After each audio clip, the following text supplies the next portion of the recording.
course, you've seen everything still happening in Ferguson, Missouri, following the shooting and the mayhem that is still going on. Although at this point, it's the cops that are really, you know, instigating is the way I put it last night. Yeah, so I mean, it really seems that way. You know, this is the 5th night of unrest in Ferguson. There was a peaceful protest, and the cops, for some reason or another, decided it was time to disperse the crowd and started shooting tear gas into the crowd. And here's how social media has come into play. There is a video of that very first can of tear gas being shot into the crowd of the peaceful protesters, and that's what kind of got people riled up. And then they arrested a couple journalists who were sitting in a McDonald's just reporting on the situation. So now we're infringing on freedom of press, freedom of assembly, freedom of speech, all in the name of trying to keep the calm and yet throwing tear gas into a crowd of peaceful protesters. And to my understanding, there was even a misunderstanding about the police suggesting maybe a curfew, but then that they did not have the city council approve that curfew, and so wanting to break that protest up at a certain time at night, but there was not a proper curfew that was issued. And think about it from this perspective. I'm sorry, my allergies have been kicking this morning. All of this happened after this young man was, this unarmed young kid was killed on Saturday. They have decided and chosen to withhold information, the police officer's name, how many times the kiddo was shot. Now we've got this sort of militaristic police force shooting tear gas and bullets at people, the rubber bullets at people.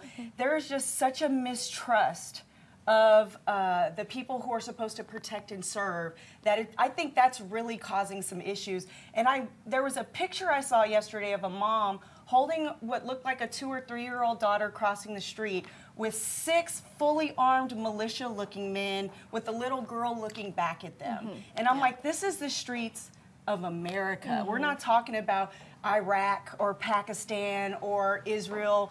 This is happening here, and to me, it's just scary. And you know, in defense of the police department, if there is any to be made, I mean, their job is to try to keep calm. And so when they see large protests, large groups of people that, by the way, a couple days ago were looting and setting fires and all craziness, I understand the need to let people know, we're out there, we're armed, we're able to sort of calm, but it's backfiring. It's not working.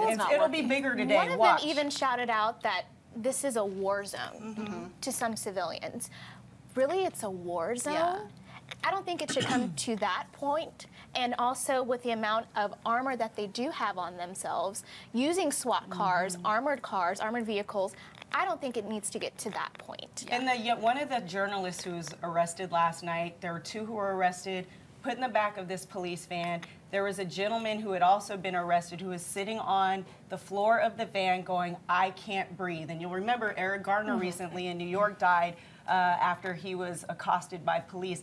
This man went on for 10 to 20 minutes saying, "I can't breathe," in the back of this police truck, and they literally didn't do anything to help him. Seems like to me, though, at this point, we're 5 days, what is it, 4 days, 5 days into this, 6 now, that maybe the police are trying to be a little more aggressive to actually be able to take control of what's going on. It's not working. Well, then how do you also stop peaceful protesting, too? These people do have the right to protest. You have not issued through the city by law a curfew, so these people do have the right to be on the street. And so unless they take the proper legal precautions, they can't accuse people of protesting past a curfew or past a certain time. It is certainly what people are talking about today. Stay tuned. We'll be talking about it, yes, for sure.